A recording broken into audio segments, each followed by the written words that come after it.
Hey there! The guest list is the one wedding decision that touches everything else. Your venue size, your catering bill, your seating chart. Let me walk you through the Wedding Guest List RSVP and Seating Chart Manager, tab by tab. Start on Settings. Your wedding date, your RSVP deadline, your per-plate catering cost, and your meal options, entered once.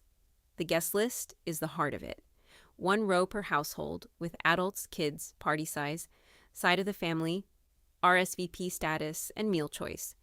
The seating chart assigns households to tables and counts how many seats each table has actually used, so you spot an overfilled table before the venue does. Meal and dietary totals every entree choice and flags allergies and restrictions, which is exactly the head count your caterer will ask for.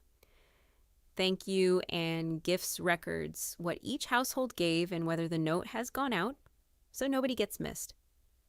And the dashboard shows confirmed, declined, and still pending guests, your final plate count, and your estimated catering cost. That's the whole workbook. Grab your copy from the link below, and if you get stuck, just message me. Thanks for watching.